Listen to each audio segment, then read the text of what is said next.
right, hold on. Yep, now we're recording because yes, I am a tech idiot. Hello, everyone. Hello, everyone. This is Zach and the Tech Idiot. We're here with Jim Kitchen.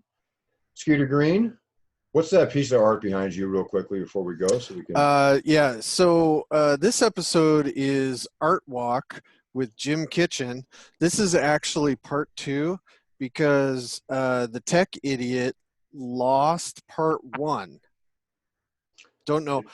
We were gonna have to edit that anyway because somebody made some comments that were not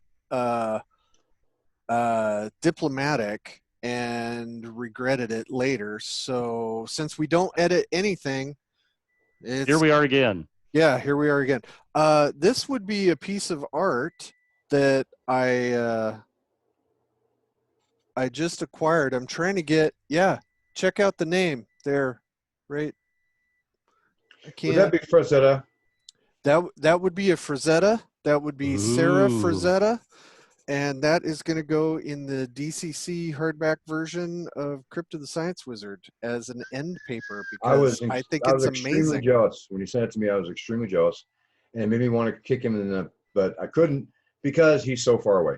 That's the only reason that I couldn't. Otherwise, I would have picked him right in the piece. I mean, it's got the typical Frazetta girl lines. The only thing that makes me want to hide this part is the pose was a picture I took of my wife and sent to Sarah and said, yeah, I want somebody kind of hunched down and pointing. Yeah, I didn't know she was going to have her butt hanging out, but Well, it's not bad. Not bad at all. You're doing good, bud. You're doing the Lord's work here. That's right. It's a work in the field of the Lord. Yep. Well, the thing is that looking at the art and looking at how important it was to Skeeter makes me glad we're doing this one again. Look at that. Ooh. Yeah, I went full Star Destroyer today. Nice. Right on. Excellent. Since we lost the first episode, Jim, can you give us a 10-minute synopsis of Jim Kitchen? Go. Sure. So gamer since I was 12. Got the Holmes basic box set, the Holmes set on my 12th birthday, This is the way. which was just mind-blowing and life-altering. Started playing with all my friends, so a shout-out to my friend Keith, who I've known since 5th grade, who is still DMing with the same group of people that they've been playing together since 1980, 81. There's a rotation of DMs. They now play every other week instead of every week, but that same core is still going in Ashland, Kentucky. And that is amazing. Hats off to them. Yeah. Yes. And through all sorts of systems, they've tried almost everything, but that group has kept playing, and all their kids are now playing with them as well. So it's just the best. That is fantastic. So moved from Kentucky to Maryland. Started working for Games Workshop. I had been a customer, had worked in a store, worked at a distributor, ended up working at Games Workshop. Spent a good chunk of almost all the 90s working at Games Workshop, and then left.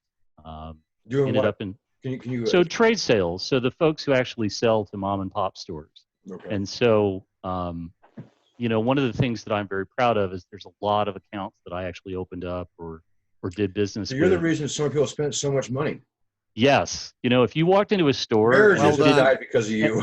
and they didn't have stock, that wasn't my fault, but you can go to like Bob and Pam Moses of Camara Hobby Shop in Fond du Lac, Wisconsin, Mark Krakow of, he's got a huge magic store, but in South Bend, Indiana, Fantasy Games. I opened that account back in 23.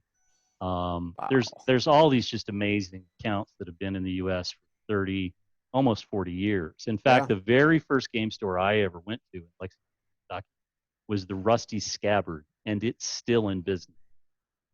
It's changed ownership, I don't know how many times, but that same little game store. That really sounds like a porn maneuver. Rusty Scabbard? Yeah, just because, it's our show. Sounds like that. To me, I had to get that one out. The Rusty Scabbard. You should go to a doctor for that. If you have Rusty Scabbard, you should go to a doctor. We had a whole conversation offline, so people who are watching this now don't think that that's just my go-to to start with. We've had a whole conversation that's been pretty salty, so This is, I left. I followed my now wife to Seattle, and then we got married while we were out in Seattle. Moved to Minnesota, moved to Calgary, and we're now back in the Midwest. I have been lucky enough to be a volunteer at the Gen Con auction for 6, 7, 8 years. now, are you actually a volunteer or is it voluntold? Well, that's my favorite phrase. I'm more often voluntold than I'm a volunteer. Right. And so I work as an auctioneer at the Gen Con auction with emphasis on miniatures because I know miniatures pretty well. I'm a big miniatures guy. I always work the collectibles, and I usually work the charity auction. And so then Luke Gygax, when he was getting Gary Kahn's auction, Who? Luke Gygax, Yeah, when he was getting I've his, never heard of that. I know, Who's some on our guy. show? We don't know who he is. Yeah. He's got that really great porn mustache. Oh, So, that guy. That guy. That guy. Oh yeah. So, yeah. so Luke asked me to help with the Gary Kahn auction, and so I usually work at Gen Con and Gary Con with Matt Teets, who's one of the big collectors, as well as Bill Yep. Meinhardt, who is the uber collector. All of us who collect Meinhardt. games all know the name of Meinhardt, and so one of the things we rue the name. We rue the name. So you just sold me a Fortress Fang. So yes, I rue his name. Yes, I know, and like Right. he's trying to sell other people that too. Yeah, He's got more of them. So Bill's a great collector. Bill has a great, his scope is 30 years of fantasy role. And so Bill is trying to complete a collection, one of everything that was published from when the wood grain first printing of D&D came out until 2005. So 30-year span. And one of the things about collecting that will drive you crazy, it's great to want things, but you should try to sort of narrow your focus. No, he did. Oh no, he's got his parameters. He narrowed it down to everything. They're bigger parameters than mine, and so I think what we're here today to talk about is that for 35 years plus, I've been collecting original artwork, and a lot of it crosses over to games. I think that's what we wanted to have a chat about. How's that? How's that for a transition? That is an excellent segue. Do you do art? Oh, there we go. Okay. Yeah.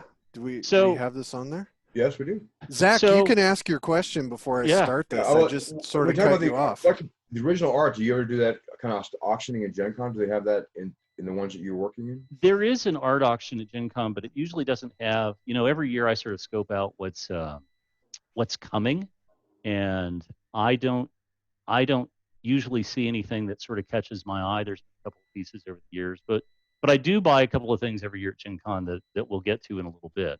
Why don't we go ahead and go to the first one? I actually started buying artwork from a collector named Jerry De La Rue. And Jerry had started off in the 30s. He was a good friend of Virgil Finlay. He was a friend of Hannah Spock. And so Jerry, pre-internet, used to send a mail order catalog around where he would have original art for sale.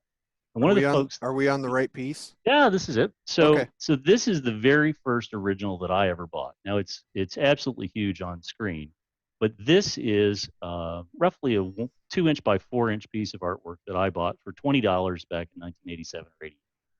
And I was thrilled. I got it framed. I got it mounted. Had it up on my wall. I've had it on my wall everywhere I've moved. But this was it. This is where I started, and it just sort of went from there. I was cutting grass, I was going to school, ended up working full-time while I was going to school full-time, but I always tried to find room for art. I always tried to find room, find somewhere in my budget that I could throw a few dollars at something that I really liked. And this is how it all began. This is that snowball on the top of the mountain that then turned into an avalanche. I don't know. Jump in, guys. Questions? No, I'm looking. I'm admiring it. Yeah, we're just... So this is actually a published piece from a Lynn Abbey book, Daughters of the Bright Moon, 1979. This was the frontispiece. Steve Fabian did, I think, 5 or 6 illustrations for the book. Ace published this back then.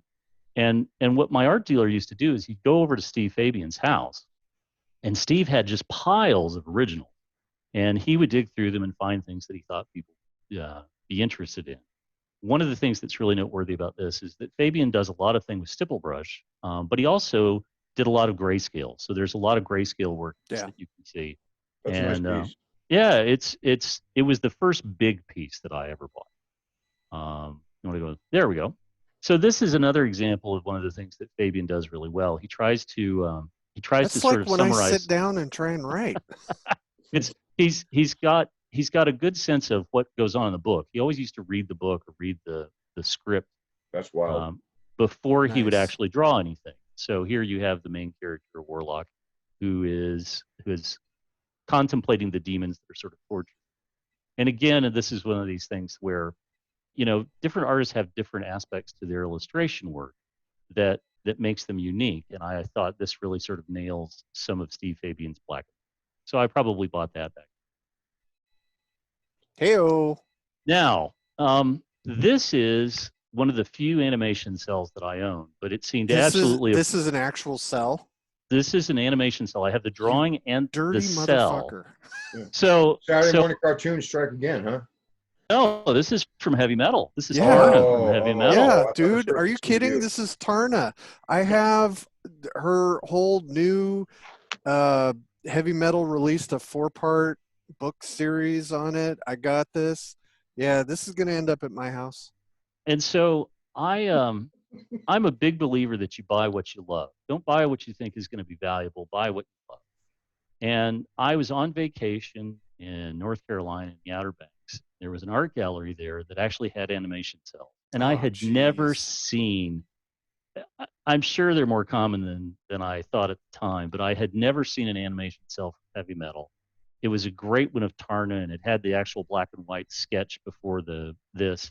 And I'm a big believer that you try to buy an original if you can. This is an original illustration. This is something hand drawn by Nelvana. I think it was Nelvana up in Canada, rotoscoped from actual black and white footage that they shot. But like everybody in the '80s who has anything to do with Dungeons and Dragons role playing, I've seen Heavy Metal probably 100 times. I've never seen it. And I just had. Are you serious? What? I'm dead serious. I know. You are a heretic. What? Can I delete you from this Zoom right now? That's terrible. That's just terrible. Dude. That's why I thought it was Scooby-Doo I was looking at. No. I thought Matt Lillard was in it. Okay, sorry. Okay.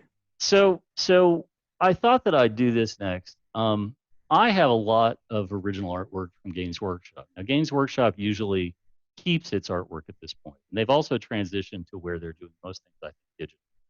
But for that wonderful period of time from the time the company was founded and Brian Ansel took it over, it's easily been one of the places in the industry that's just generated a tremendous volume of art. And so this is a cover illustration, a cover painting by Dave Gallagher for the Land Raider release in 2000 when they did the brand new model of the Land Raider. And so this is an original oil painting by Dave Gallagher. I have this hanging in my hobby room where I paint miniatures. So this is directly over my desk. Do you have that gentleman standing guard over your? Well, that's a terrible. I'm the reflection, right? That's the ghost of me trying to stay out of the picture. But they're hard to come by. Games Workshop now keeps most of its artwork. Very rarely do they actually let anything go. So they let this piece and that piece, which is crazy. That's the companion illustration for the Chaos version of the Land. Dave Gallagher did both covers, and these were essentially parting gifts for the former manager of the studio at Games Workshop. And so when Robin left, this was his sort of parting gift. And Robin downsized. Like a lot of us, he decided he had too much house and wanted to go to something smaller. And we had talked about them at one point. Then when I say downsize, they went from a really, really great house to living on a boat, and he didn't have room for them. That's serious downsizing. That's a serious downside. So Robin reached out to me and we started. That's okay. So this is a picture by Des Hanley. This is Dark Angel Space Marine. I have a Dark Angels army. When I had the chance to pick this up, yes, I did. It's inaccurate because bolters in theory are caseless ammo. So if you talk to Tim Pollard, who actually designed the bolter, Tim throws a fit about the picture every time he sees it with me. But it's a Art great doesn't action always shot. perfectly represent That's what right. it's That's supposed right. to. We have But learned that in our art dealings, have we not, Zach? Yeah, indeed. yeah, I love the so picture. I was going to comment on the cases too, and I didn't even know that there was a caseless gun. That's yeah, awesome. yeah. The bolter, the bolter's supposed to be caseless, but it's just a great shot. Right? It is. And, I love the barbed wire in the back too. oh yeah, yeah. Why don't you hit the next one? All right. Wow. There we go. So this is another Des Handley. This is from the Bretonian Army book. Um, this is a great Bretonian charge. I thought everybody would like to see this because the Bretonian Army doesn't exist currently, but it really is splendid. I picked a couple. It's just a great picture. Hey, 14th century. Yep. Oh, here we go. So that is Ingram von Horstmann on the two-headed dragon Bodrums. And if you have a Chaos Army, and my Chaos Army is, this is the guy you want. This is the model. I had one and it got lost. It took me forever to find another one, but when I opened that book, when I opened that Chaos Army book and saw this for the very first time, if you told me I'd ever have it, I don't think I believed you. But this is one of my favorite games. so Zach, you train with some swords. Do you think you can wield that odd-looking stabby? I'm not quite certain that I could, and I also know that it better shoot fireballs because you're going to get stuck on that blade. Yeah. Yeah. So if you ask anybody that played anything Games Workshop in the 90s, probably one of their favorite games is Necromunda. Yep. Gang warfare done right with 40K. It was a tremendous success. It came out after I'd been working at Games Workshop for about a year or so. It was huge, and I had a Van Sar game. Let's see, the Iron Hunting Party. And so when I had a chance to pick up this great picture from Mark Gibbons of the Van Sar War Leader, I just had to have that. It's just perfect, and it hits all those nostalgia notes for Necromunda for me. Oh yeah. Well, this is the other big one. This is the Eldar Dreadnought. This is another Mark Gibbons illustration from the second edition Eldar Codex. I can't even begin to tell you. The detail on this is staggering. If Stephen Fabian was the guy for stipple brush artwork in the 70s and 80s, Mark Gibbons in his prime in the 90s and 2000s is that successor. Stipple brush is where you take a pen and you literally are using the texture of the paper to bring out an illustration. Mark will actually tell you now the only way that he was actually able to pull this off was that his eyes were infinitely better than what they were at the time, or what they are now, and the ridiculous amount of marijuana that he was smoking. And That's and not so a common answer. no, not really. And so I've got a couple of Mark's Eldar pieces. This is easily one of my favorites. It's got all that menace of a dreadnought on the board, and again, it's a showstopper. Well, what would 40K be? Yeah, that seems very unwieldy. Yes, and so what is, 40K without an assassin? And so when the Assassin's Codex came out, that was a huge deal.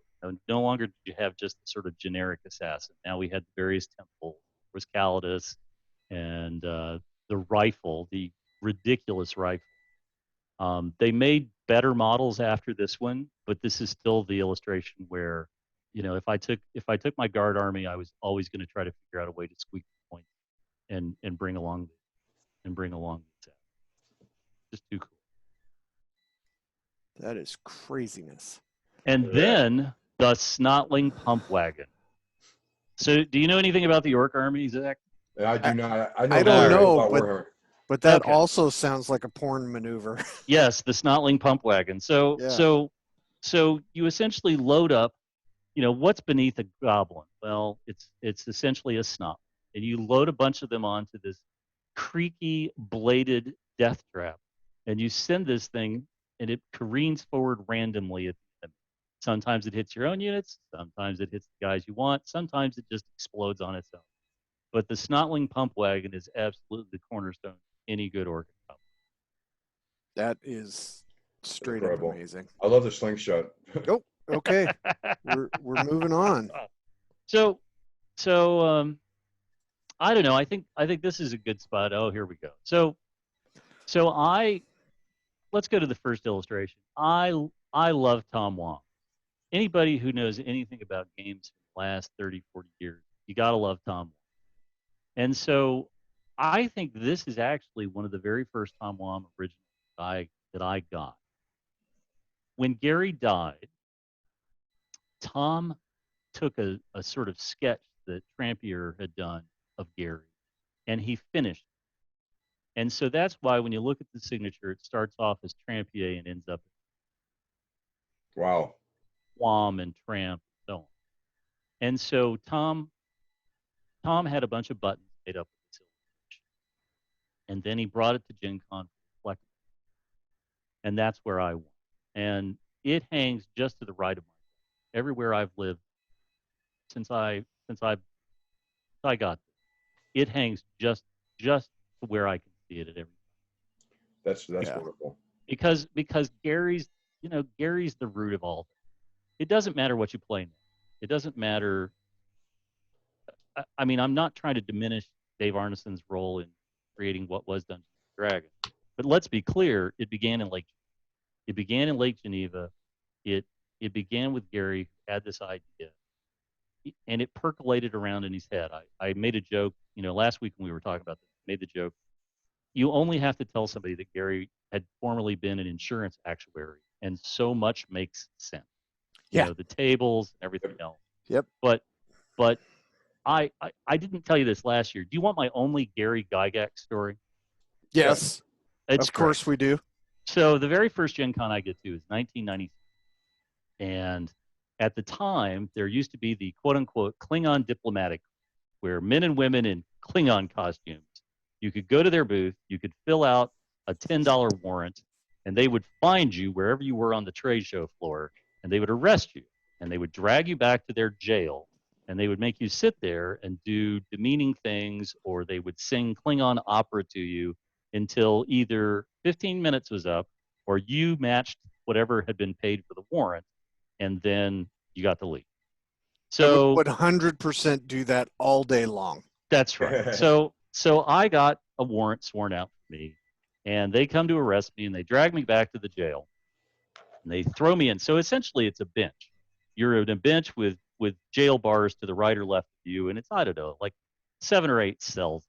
And so there's room enough for you to sit on the bench next to somebody, but there's only ever one person in jail. And I look over to my one side, and it's empty, and I look over to the other side, and it's Gary. Now, this is the first time I've ever met Gary Gygax, and I'm so excited, right? This is nerd me, finally. Here it is, 1993. It's almost 14, 15 years since I got my Holmes box set.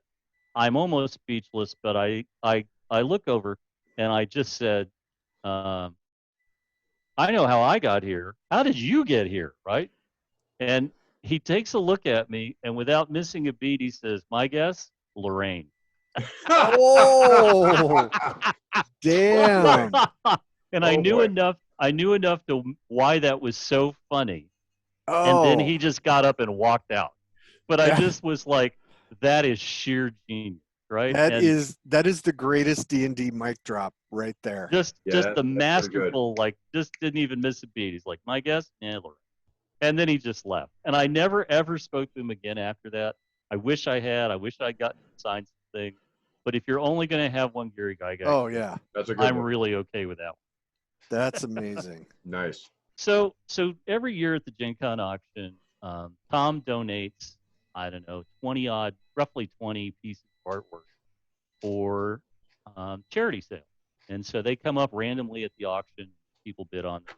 It goes to charity. And so the next few pictures are these wonderful illustrations that I've picked up over the years. So here's a Black Dragon. The next is the awful green. I got this board game from. We went to Louisville for a sort of a week-long staycation with grandmother's sister's family, and I got this from Something to Do store in Bashford, and I played it every night for the rest of that trip. My poor cousin Paul had to suffer through it. We had the best time playing awful. Just over and over. I have never gotten to play it. What? I have never played It's a it. lot of fun, man. It is just the best little two-person beer and pretzels game you could ever hope for. I am waiting desperately for Jim Wampler's 3D printed version that was Yes. supposed to be at GaryCon. Yes. Yeah, if I'm gonna wait to do it, I'm gonna wait to do it big. And so help me God, if Steve Jackson Games doesn't give Tom Tullis the license to release Jim's sculpted miniatures of all the game pieces, I'm going to drive to Austin and I'm just going to pee on it. I can't believe this. Pick me up. I mean, honestly, I would totally do that. You know, like, come on. And so here's some snits. Snits Yep. Revenge. Yep. I got that.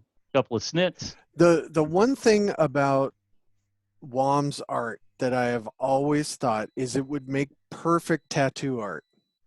Oh, I could do an entire arm of Tom Wom stuff. I mean, just all of this stuff is exactly perfect for what Tom Wom stuff does for me that inspires me is that he does what Charles Schultz did, is that you could use a couple squiggly lines right here exactly. Yeah. And you could show a lot of emotion that you didn't expect could exist in such fairly simple drawings, right? So it had a real finesse for showing emotion simply in a way that you could really relate to. And I think Charles Schultz is the only one I know that does it that well, in my opinion. Tom does not get enough credit for being one of the best game designers of the last 40 years. Oh, and he does not. And he doesn't get enough credit for these delightful little games. Like the elephant is from Elephant Hunt.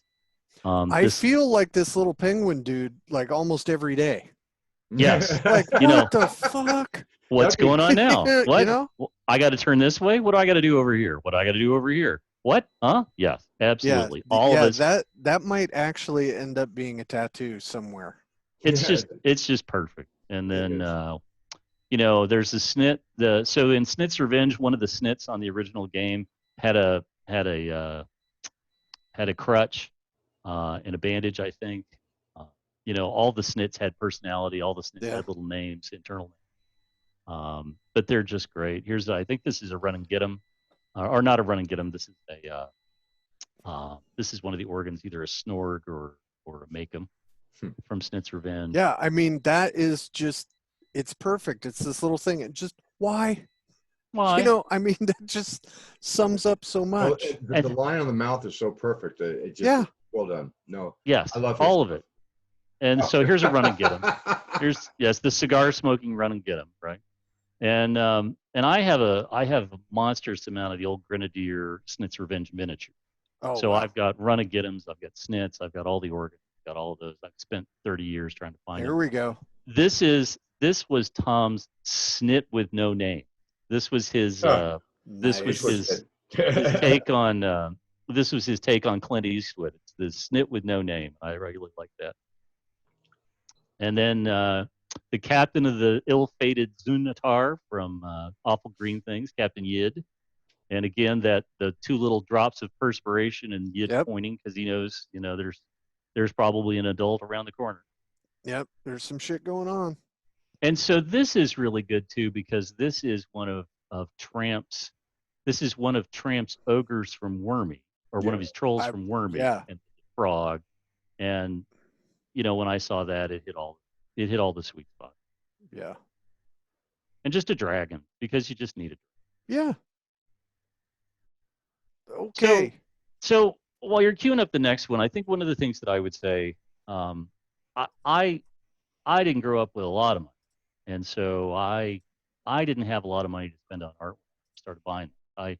I wanted to really begin with that first piece that I got for $20, because that was all I could afford at the time. Now, 30 odd years later, I'm now buying a lot of art from Doug Kovacs. And so if you don't know who Doug Kovacs is, Doug is one of the main illustrators for the Dungeon Crawl Classics role playing. He has done work in the industry forever. He was illustrating 4th edition Thief Wizards, has done all sorts of independent stuff. But probably where most people really know him now is what he's done for Goodman Games. And what he's done for Goodman is just spectacular. Every once in a while, you have that rare combination where the owner of a company is smart enough to essentially hands off and let somebody just run.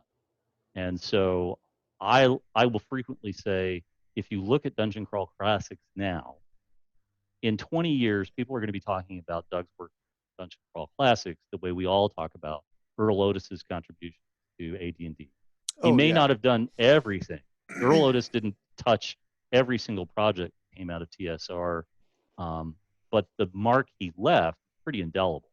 And we can talk about different kinds of artwork. You know, we talk about the cover of A4 where the party's trying to escape, but Doug's done that now for That's DCC. one of my favorite pieces, the brain. Yes, and so these are original covers that Doug has done for DCC. I've just got a whole passel of these. I probably have 30, 40 plus of these. I've got a lot framed. I've got a lot that I haven't framed yet. Sequin. Yes, and so all of these really just pop when you look at Is that the these. Sea Queen Alice? You like how I did that, Zach? I do. Oh, oh, oh, Okay. Oh, ouch. yeah. Oh, Oh, low so blow. good. I hit below the waterline. No, And that's then, just fantastic. yeah, and so this is actually the first color cover of Doug's that I bought.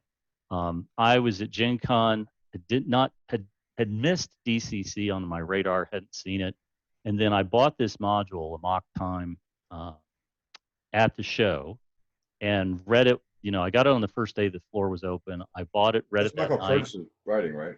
Yep, and so then I bumbled into Doug's booth, and there was the original one. Oh my gosh, I love the module. I'll buy the cover, and that was the slippery slope. It's so funny whenever I go to a convention and I see Doug. Like I'll be standing around waiting to talk to him, and he's talking to other people, so I'm just kind of standing there waiting my turn. And just as he's like ready to turn and we can say hi, something will happen and I have to go. So I'm constantly like this creepy, needy lurker around him, and then I leave. I don't think I've said like 6 words to the man. He's the nicest guy. He really is. Yeah. You know, House of the Yeah. Black Manse. This is one of those classic DCC adventures. Really a great foreboding sort of manner in the background. One of the things about his art that I really like is if you look for stuff, you can find things in the background. Yes, and Like I and mean particularly, yeah. One of the things that I always say is that it's great when you collect art, when you collect an artist's work, when you watch their talent, when you watch how they grow as an artist. And we're going to get to some of this, where Doug's background detail now, it's not that Joe was saying, I don't want you to do that, but working against time constraints, Doug Right. is a better artist now. Doug is a faster artist now. And I think of Doug as a friend. I think it's safe to say his artwork now is so much better than 5 or 6 years ago. And we'll get to some of his more recent. Now, this was very early. These are things from very early in the dungeon crawl, in what dungeon crawl classics became. I always say when people hold up the rule book and they're like, "What's this?" I always say, "Did you ever listen to Molly Hatchett's Flirtin' with Disaster album as loud as your stereo would play it while all of your friends were sitting around the pool table and you were playing whatever role playing game?" That's what DCC is like, right? DCC should be a crunchy 70s era good time. I know that dude with the shovel is in a funnel. That's right, because the DCC funnel. These are funnel characters. That's right. Here's your half dozen characters. If one of them makes it to the end, well, good on you, buddy. Good on you. So, yeah. And then this is for Goodman's relaunch of Metamorphosis Alpha. This is an android sort of lurching around. And I have a love-hate affair with Metamorphosis Alpha. I read about it in the catalog, but I could never find a copy. Right. There were no game stores that had a copy. I tried and tried and tried, and it was 15, 16 years before I finally got a copy. And so I love it, right? I love it the way I love Gamma World. But man, it was such a struggle and chore to find a copy of that game that again, it's one of those things where, and this, yeah, if there's one of those seminal modules where everybody sort of sits up and goes, whoa, Chained Coffin. Yeah. Chained Coffin is fabulous. Absolutely one of the linchpins. And And again, the Great coffee art. is great. Yep. So Enter the Dagon, which is Doug's great take on Bruce Lee's Enter the Dragon. Again, one of these things that just really, really shine. It shows off what Doug can do. This is from 2 or 3 years ago, and I think again the evolution and ability. Yeah. I think it's just great. This is one of Doug's favorites. He was talking about this 2 or 3 weeks ago. There is a lot going on there. And there is. Well, that's one of Doug's hallmarks now, that when he's really got a chance to work on something, there's so much that's at play in what's going on in everything he's doing. You know, the expressions of the different wizards. A wizard in DCC, you're living on borrowed time. You're only 4 or 5 failed rolls from a horrible fate. And one of the greatest illustrations of DCC is the 6 steps of a wizard. You know, it starts off and it's like, I'm a wizard. And by the end, you're a shivering mass of tentacles and things because you just failed one. I love the color on it. I love all that's quite fire. As a publisher, I think it's great the fact that I recognize that every one of these ones is a cover piece. You can see where they put the Dungeon Crawl Classics logo. And it doesn't mar the piece, but absolutely. No, I know exactly what you're saying. Yeah. The next comment was it makes the piece almost better in my opinion because he works with a constraint that it makes it awesome. So this, you know, one of the things that Goodman's now doing, they do these. They had Doug do a cover where there's a front piece and back. And so I think some of these are some of his most interesting pieces that he does because he's got to actually sort of measure them up and so on and so forth. But it's a bitch to get them framed and matted. Really and truly, I bet. I was very lucky to find a great framer where we were living who really took these all on as a challenge. And one of my favorite parts about it is she writes nicknames. She wrote nicknames for all the paintings because she had no idea what all this stuff was, but she would write these funny little nicknames on the back of everything when she was framing them up. And it's a real treat because her nicknames have nothing to do with what. Here's another good one. Yeah, I want this one. So put this in my pile that I'm just gonna nab from your house. Oh, sure. The colors, what I love that Doug will pick a couple of colors and really run with those. So like the blue and the white. Hold on, puppy, you got to go. Get out of here, dog. Scram. Get off the Star Destroyer. Go. It's not safe. I'll be right back. 1 second. Okay. I got to lock the door before the dog steps on something she shouldn't. So you disappeared right off the bridge. I vanished off the executioner. Oh, now you're back. So the blue and white art, the blue and white piece to this is what I love. And interestingly, when you talk about where the logo would be, it would cover over the sort of spectator that's standing at the top of the step. Yeah. But then again, he just picks a couple of colors and he lets them just run and he makes them pop. That is a really nice really nice use of Lankmar. Oh, the cover of Lankmar. And so Lankmar is really special. I was raised by my grandparents. My grandfather used to read to me every night. And one of the things that he did is he would read from a series of books that I have called The Children's Hour. So when he died, I had those for my son. But he also used to read to me Fritz Leiber's Lankmar book. Leiber, sorry. Old habits die hard. And so one of the very first fantasy science fiction things that I can remember is him reading about Fafford and the Grey Mouser. And so that's actually how I got in touch with Doug the very first time, is that I reached out to Doug because he had done a black and white cover for the very first Lankmar module that they were publishing for DCC. And I wanted to see if I could get the original. And then that sort of took over. One thing led to another, and so on and so forth. And so I have all of Doug's cover artwork for everything that he's done for Lankmar, for Goodman Games. Wow. And so I've got the cover illustration for the box. I've got all the different color covers. That's what we're going to get into here. Nice. Doug and I sort of hit an agreement where I could pick all of those up. And this is great because it has Doug loves to draw cats. Doug loves to draw cats. So having the giant cat head over the entrance. Temple door, yeah. Yes. But this is one of these classic Doug Kovacs pieces where you can see all these little things. As long as you want to stare at this picture, there's something it's going to get Yeah, back. there's going to be something new. Yeah. And so Doug really, really, really reads everything he can about something before he starts to draw. And so one of the things that's so striking about this is if you only have a passing familiarity with Lankmar, you won't get all of it. But if you love Lankmar, if you're deep into Lankmar, this is easily one of the best illustrations for Lankmar that's I've ever seen. And I have a copy of the Arkham House book, Night's Black Agents. I have just about everything that's ever been published. And still, this is one of those pieces that when I saw it, I couldn't believe how excited I was. It's just perfect. It's just perfect.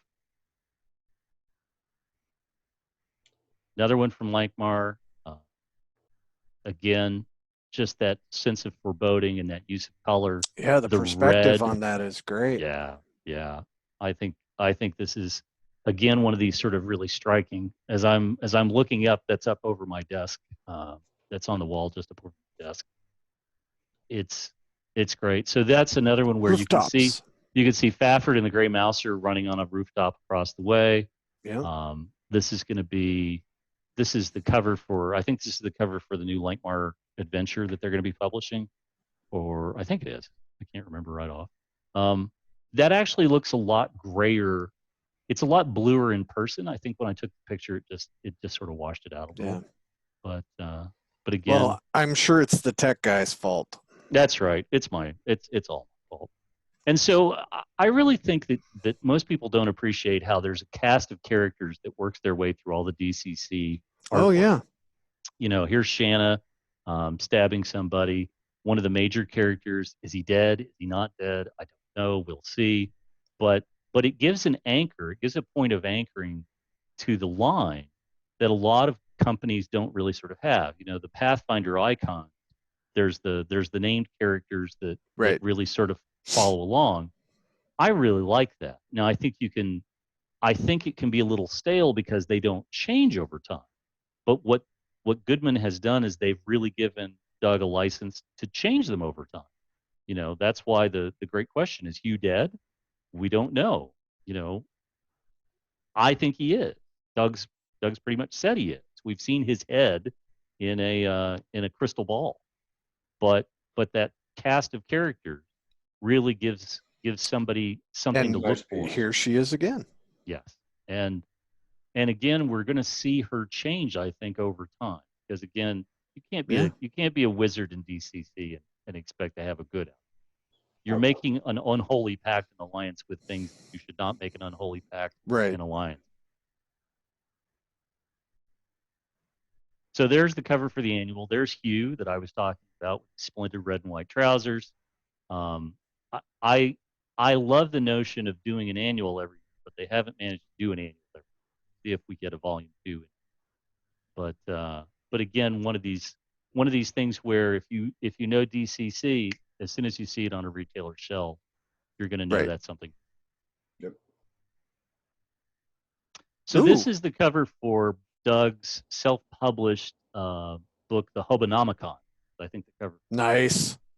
And so I have all of his covers for the Hobonomicon.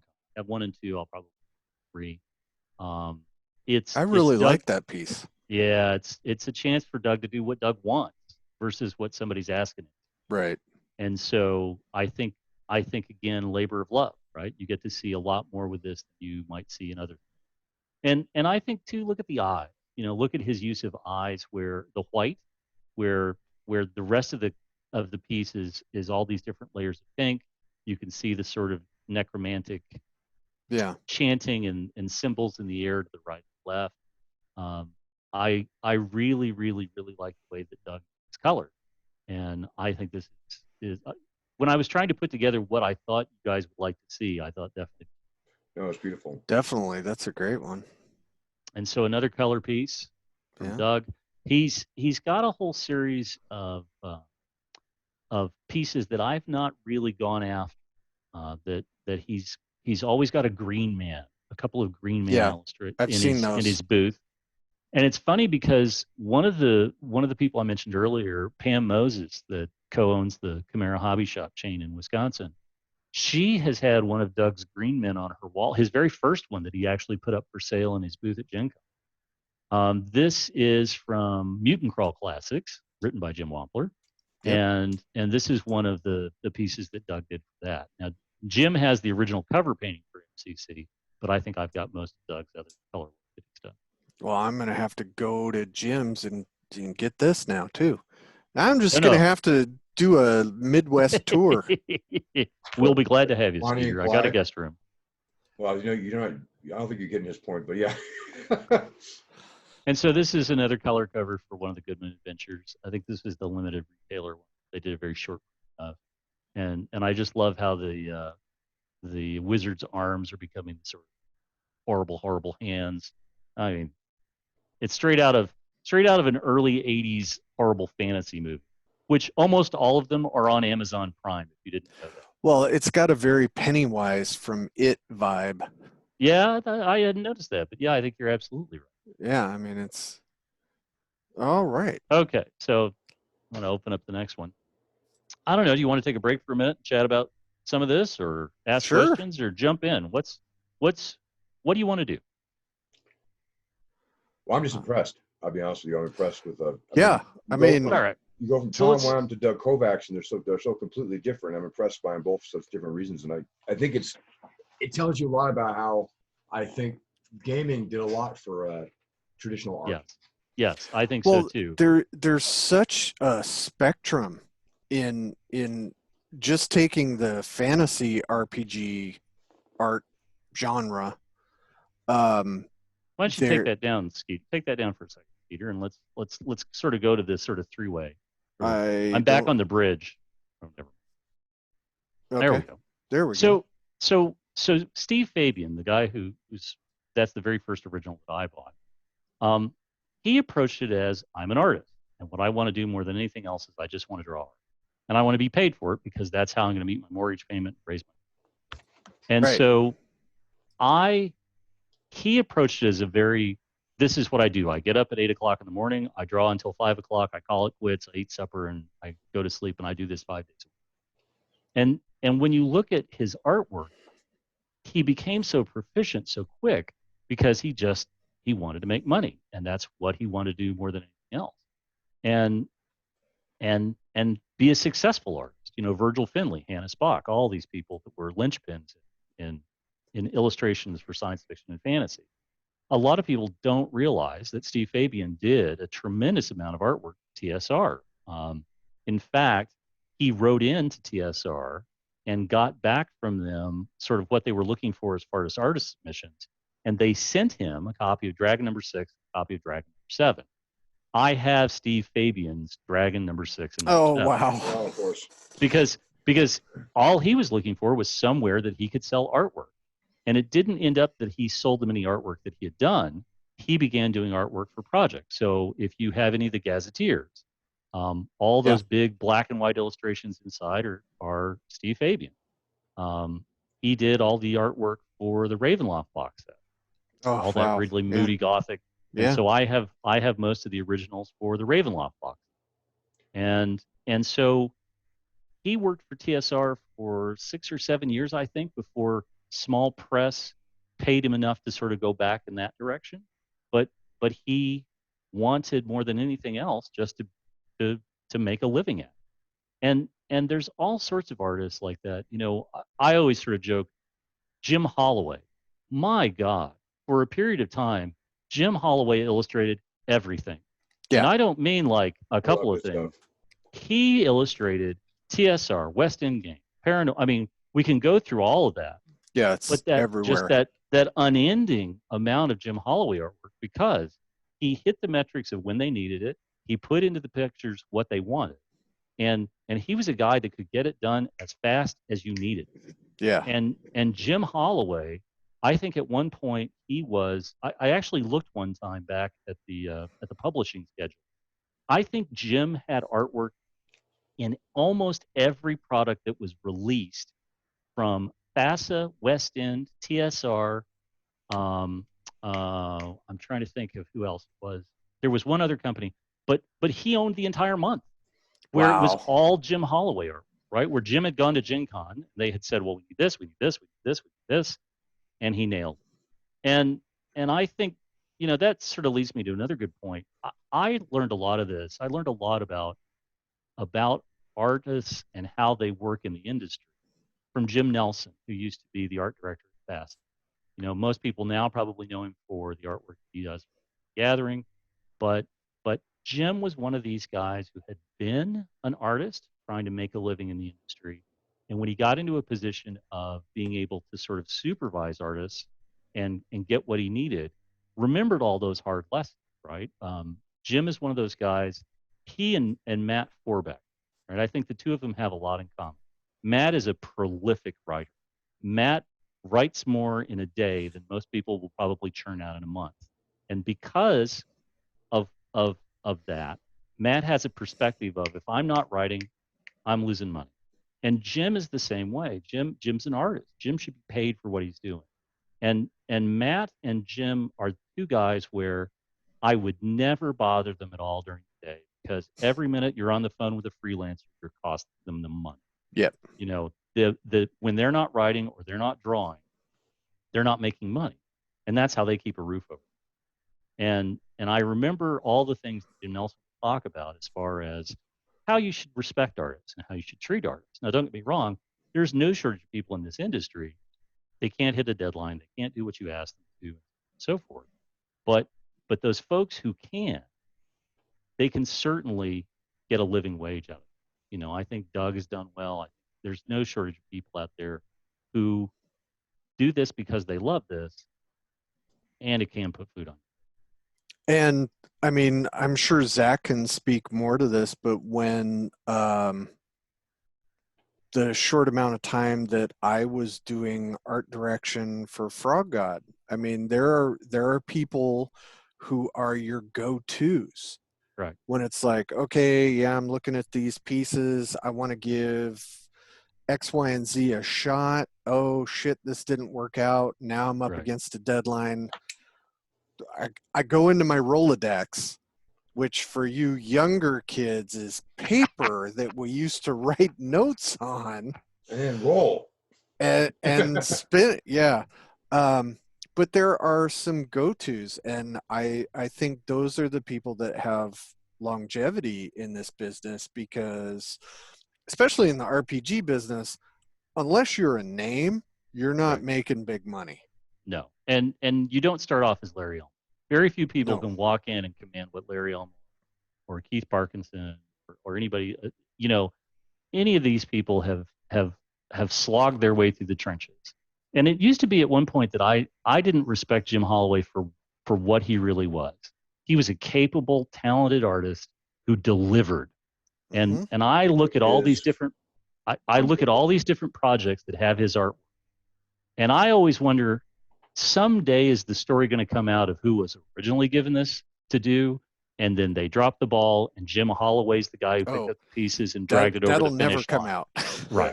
Right. And I think he doesn't get enough credit for that. So are you guys familiar? I think it's on Netflix, the Art and Arcana of D&D. Is it on Netflix or?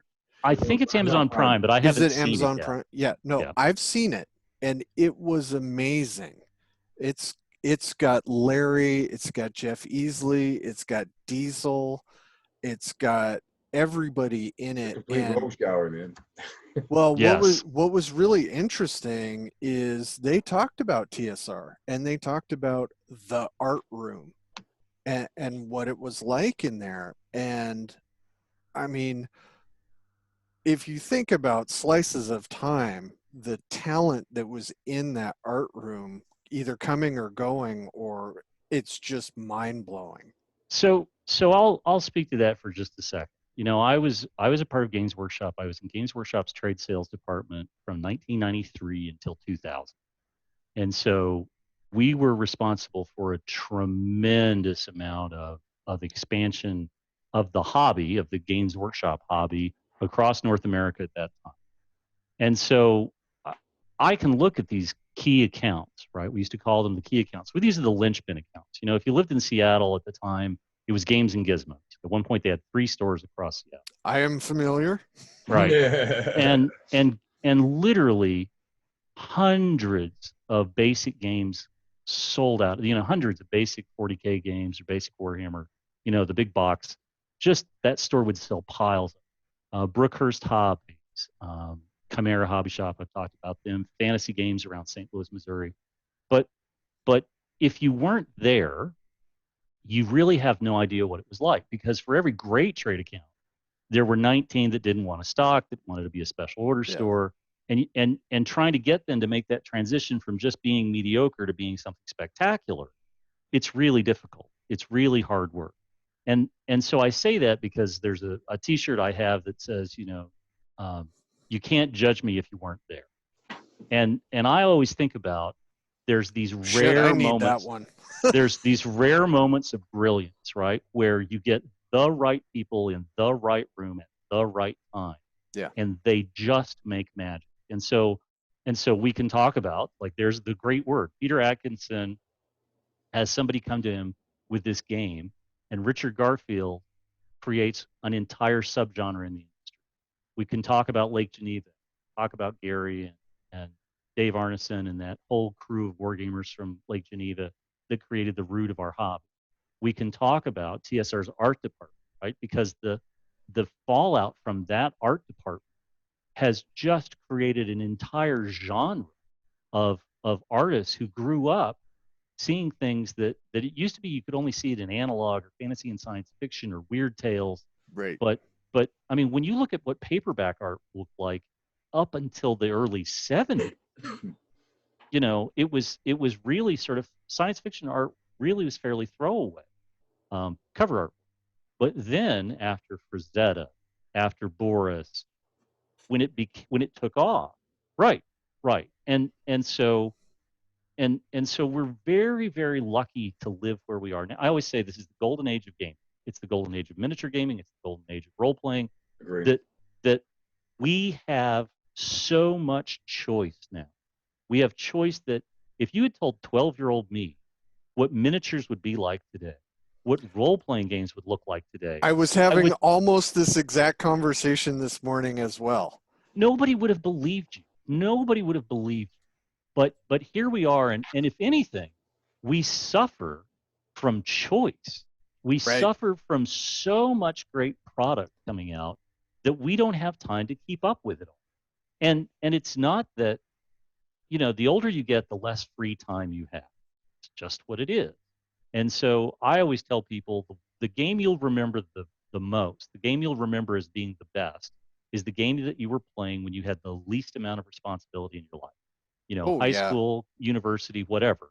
But that 2 or 3 year period where you didn't have bills, you didn't have to pay rent, you got to do whatever you pretty much ever wanted, and nobody gave you shit about it.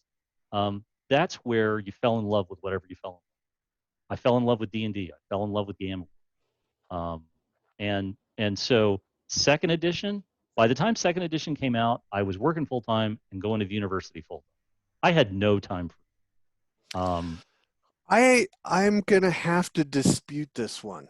Okay. Now that I think about it, no, I mean it's great, but one thing that was going through my mind in another interview we were doing a while ago, I don't remember who it was, but I have some very milestone times in my career of gaming that I remember. I mean, the very beginning, obviously.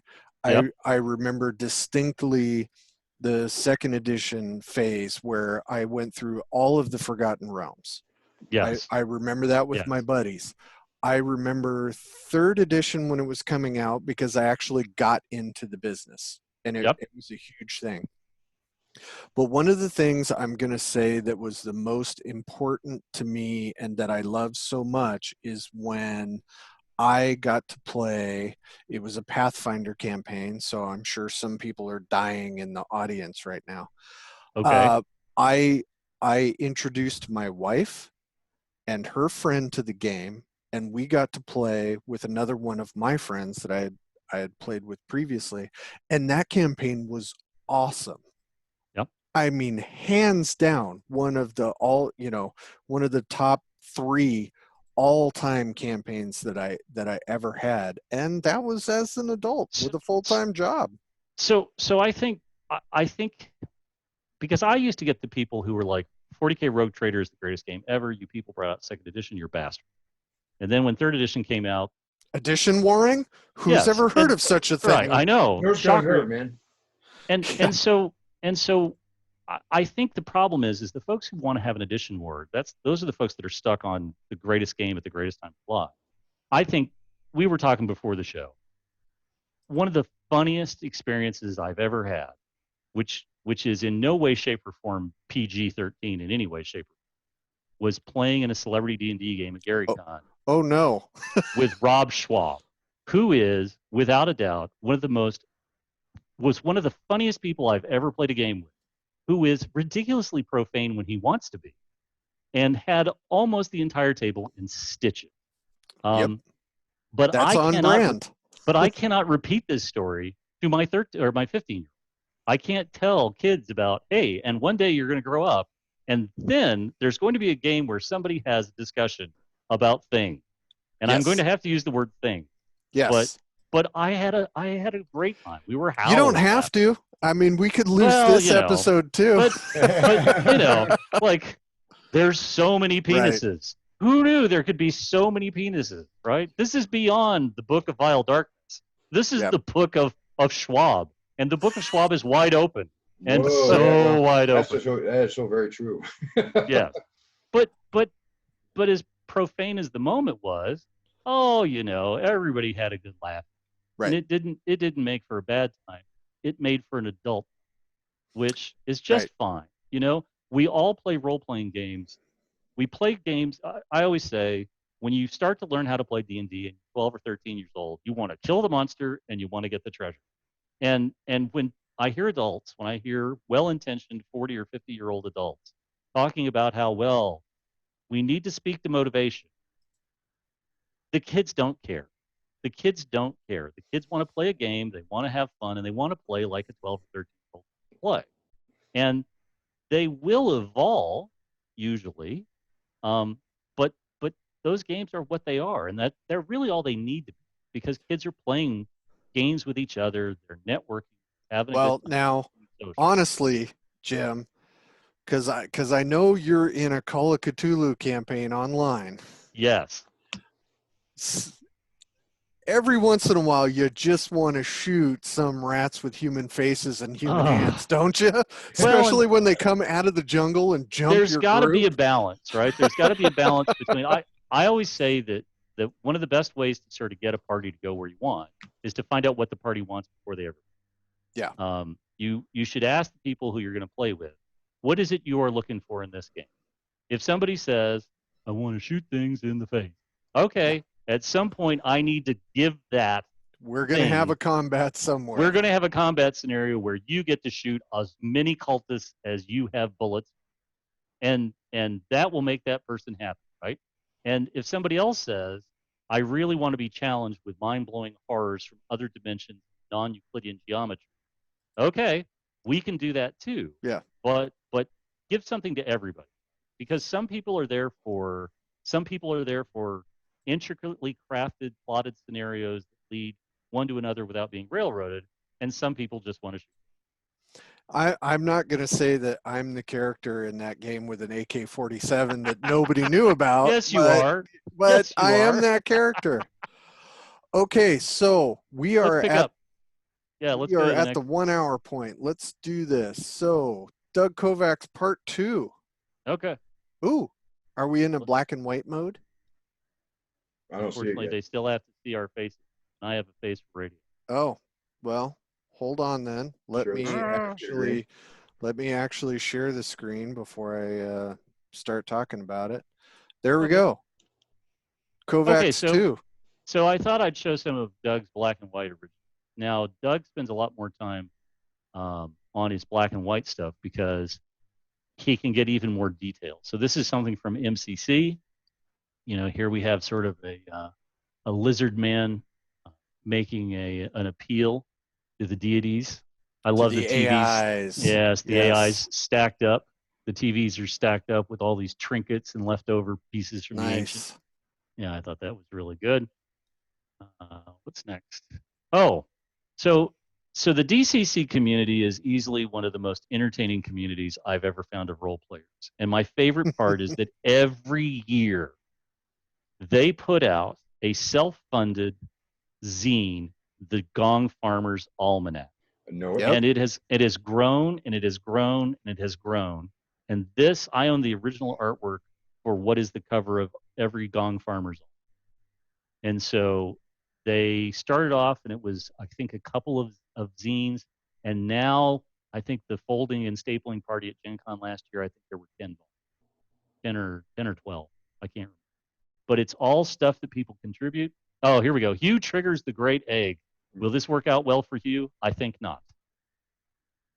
But There's so much going on in that yeah, piece. there's just, it's the leering skull face at the top of the illustration. And the thing that's nice is there's a lot going on, but it's not muddy. No, it's There's a all lot very going clear. on, but it's very well placed. Yes, he's sketched out what he wants and then he fills in it. I really love it. Here's what do you want your character to have? What equipment are you going to take? And this is the picture that answers. This looks like my office. This is less organized. More Yeah. organized. But I just love that. Okay, well, we want to go to the local dealer. What's the local merchant like? And this should be the picture that just gets put Yeah, up. no kidding. All right. Okay. Everything you want. Another color piece. I just really like the sort of swirlies on that. That's the technical term. I like the grue up there at the top corner. Well, the goblin with a or beard. whatever. Beards are another part of DCC. Oh, the map. So the single largest piece of artwork Doug has ever done is the map of Lankmar that he did for Dungeon Crawl. And so you can buy a copy of this, a cloth copy that's reproduced 1-to-1, but like 1-to-1, the size of the whole city is 1-to-1 of the size of the whole map of the map. I thought it was accurate. No, and so 1 inch equals 1 inch. I had bought a map from Doug that got stolen and disappeared at Gen Con. And Doug felt really bad about it. And, this stuff happened. And so then we were on the phone one day and he says, I'm working on a map. And I said, are you? And he said, oh, yeah, it's going to be a lot of work. Really, I'm pulling out the stuff. And so I had heard about it before I saw him. And so he keeps mentioning it to me. We trade text messages, talks about it. And then he sends me a picture. And I just couldn't believe it. And That's so crazy. We all remember when we saw our first copy of City State of the Invincible Overlord, City State of the World Emperor, the Waterdeep box set that TSR published, City State or the City box set. We all remember those sort of watershed moment map. There was the woman who did all the really great cartography of illustrating Anna McCaffrey's Pern books, and then she did Tolkien, she did The Land. Karen Forsted. Yes, she did the Dragonlance. I have her books. They're great. They're just amazing, right? I absolutely love that. I absolutely adore them because I think she does. And her book to describe the Tolkien stuff and goes really granular into the geology is like amazing. That was one of my heroes. Yes, and so I think Alyssa Fadden, really a passion. Right. Unfamiliar with her work. I am unfamiliar with her work. Is he any good? Oh, that'll go. Yeah. So shit! Yeah. I'm gonna do that now. So these people are 1 in a million, right? And so Doug had never done a map like this, and so he's working on it and working on it and working. Is he ever gonna do another one? I don't know, because it took him forever. Took him forever, and so then he sent me this picture. Now I have the map framed up on my wall. It's to the left of my desk, and it's enormous. And when people walk in my office, the first thing they usually say is, holy shit, what is that? And I said, that's a map of Lincoln. And really and truly, it's one of those things where if you have $20 or $30, I think the map only costs $dollars, whatever, get a copy. It's really one of those things where if you're a map completist, if you're an RPG map person, Oh you yeah. need a copy. You really need a copy, and it is easily one of the best. So this is I put it in twice. We've seen this one, and Wasn't this blue before? I'll again blame the photographer. It's all the. And so That's this is purple. an unpublished piece. This is a piece that Doug hasn't published. I love it. I really, really like it. I really like that one. The purple, the way the water, the sepia has flown when he's drawn it. I just think this is spectacular. And I really love that Doug's Doug's creatures, for lack of a better word, are jagged. They have jagged, ragged edges to them, and they're not. Skin has an integuous quality to it. An integument has a quality to it where it ends, but his creatures are scaly and horned and pebbly and rough hewn in a way that you don't see too oftenly It in it almost artwork. it almost seems like the monsters are not finished. Like they're not Yes, all there. Like they have a supernatural element that doesn't let them be contained in the regular world. the scariest Very night esoteric of me. the scariest nightmares are not the ones that you can recall in the clearest of detail. The scariest nightmares are the things that haunt you Ooh. because they're figments. Yeah, So, yep, that's a really really great one. that's great. The sort of Egyptian one. Um, I had so much fun trying to pick out things. I was trying to really go for sort of a wide balance of artwork. Oh, so this is not all of it? I'm just kidding. Uh-oh. So now Peter Mullen, and we got to talk about Now Pete this Mullen. guy. This guy, right? So DCC has a couple of other great artists. This is the illustration that's inside. Uh, can't remember the name of the book off the top of my head. But you talk about an illustration that you can absolutely get lost, and this is it. There is so much going on, and I can't even. It is like an Earl Otis painting. That's the Yeah, highest compliment I can give it. You've got a tyrannosaur in the top left. right. You have what could or could not be a night gaunt floating around on the right side. You've got tentacles.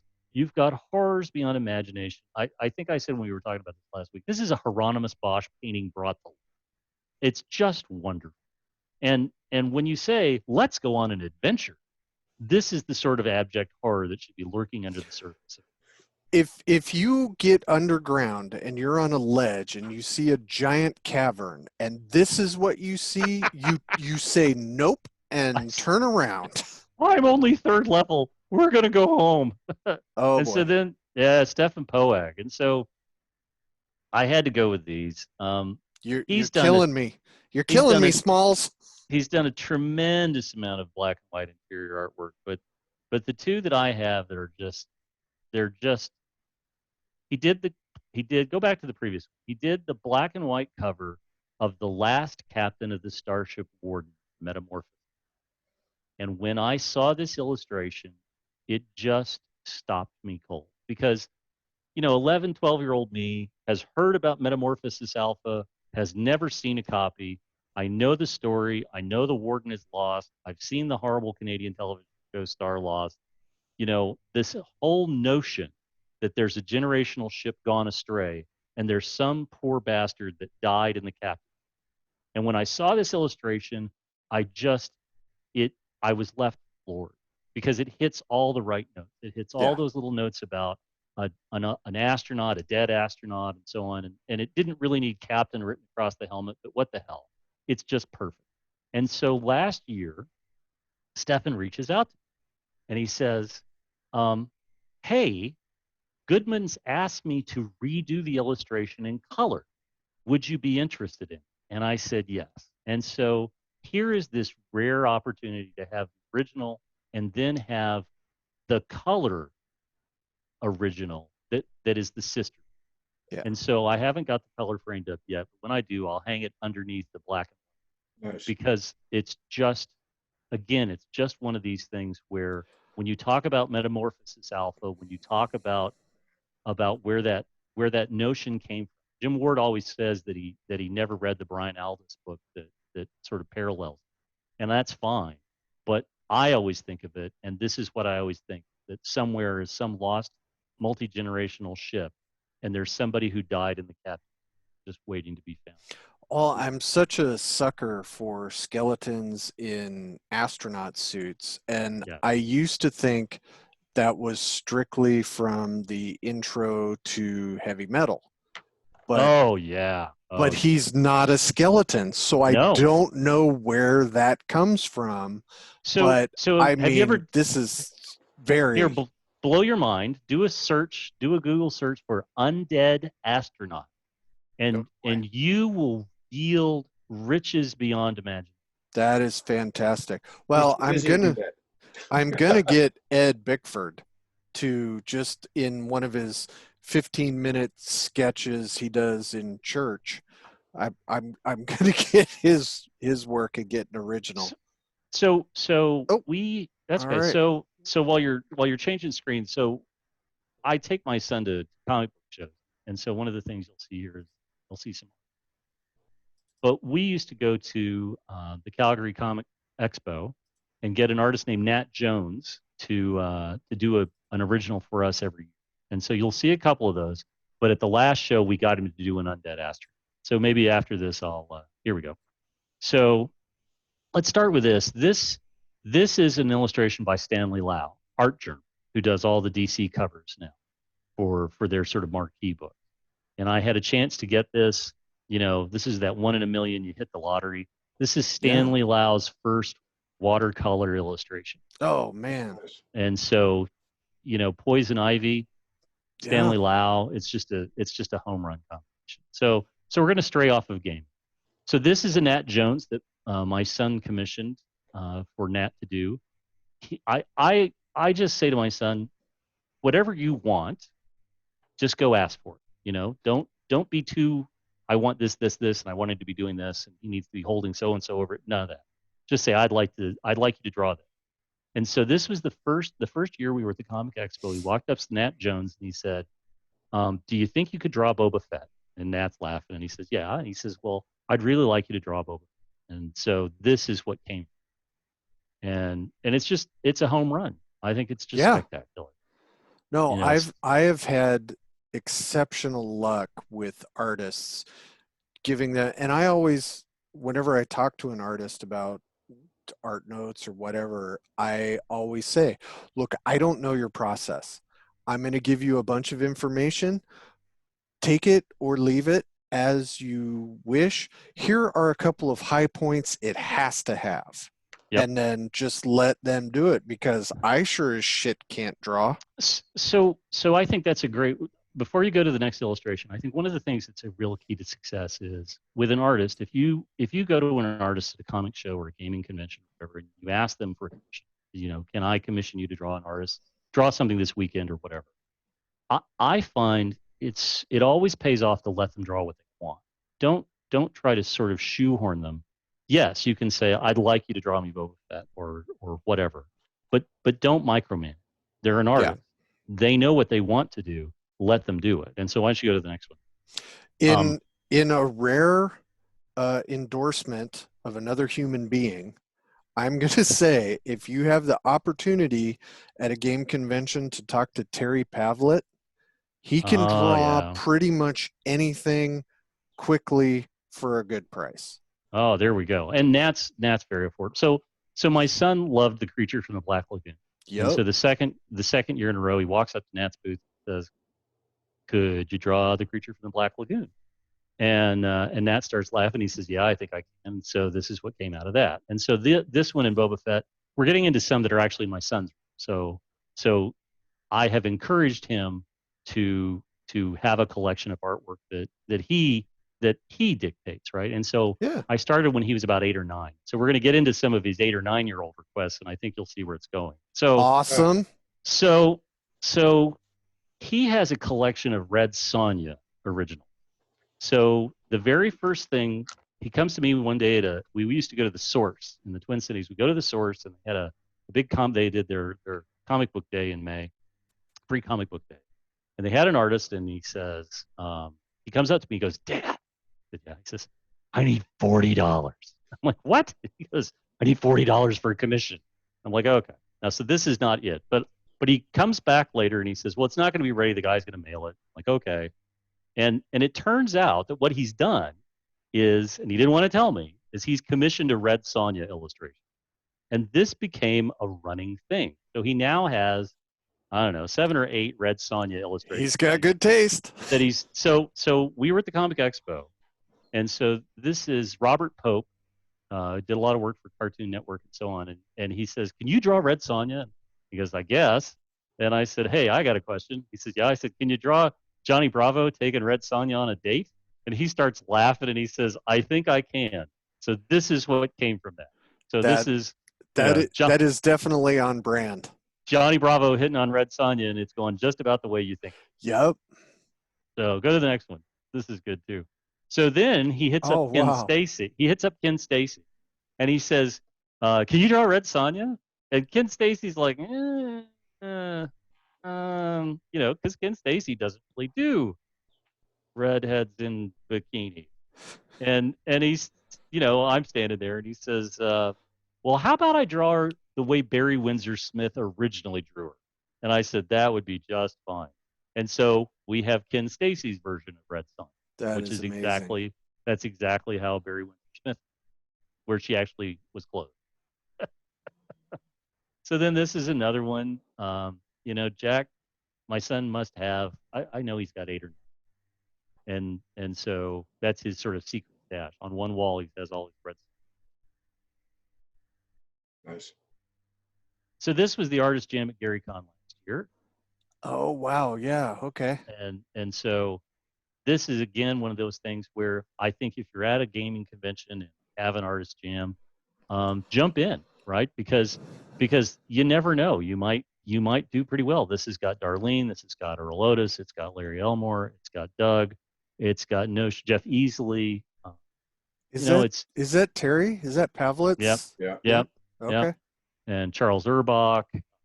It's just a great piece. And so my son has this hanging over his bed. Nice. That is great. And I think that's it. There we go. I think there's one more. Was that the last PowerPoint? That was the last PowerPoint. Okay, so go to your email, Skeeter. I sent you one more that I thought would be a great sort of wrap up. So we always talk about what artwork means to you and so on and so forth. But I wanted to show off one last piece for Skeeter particularly, because it's one of my most favorite pieces that I am. Yeah. So I moved to Baltimore. Let me tell the story. I moved to Baltimore in 1993. I'm sleeping on a couch, trying to save up money to get an apartment, so on and so forth. And I had reached out to this artist and asked if he had this cover for sale. And okay. And I remember that it cost a fair chunk of a page. And it probably stalled me from moving out by at least a week. But it's one of the pieces of art that really means a lot. So why don't you go ahead and throw it up? Trying to get there. Yep, okay. There we go. So this is the original illustration for the cover of The Unspeakable Oath 6, I think it is, by Blair Reynolds. We can talk about a lot of things that have left a mark on the industry, but I think if you want to talk about anything, Pagan Publishing mark has changed the industry in so many good ways. What began as a fanzine for Call of Cthulhu in Missouri in 1991 has turned into Delta Green, has turned into Unknown Armies. John Scott Tynes is easily, and Dennis Detweiler, and all the rest of the pagans, Adam Scott Glancy. These are people who have fundamentally changed the industry. And so I was working in the store that I was working at when this issue of The Unspeakable Oath came. And I took one look at it and I realized where I was living and where the store was, I probably shouldn't put this out on. And in fact, I had it behind the counter and I sold every copy I got. Didn't get any. It's not, pardon the pun, it's not that titillating, right? But But if ever there was anything that summed up what Call of Cthulhu is, Oh, absolutely. it's this illustration by Blair Reynolds.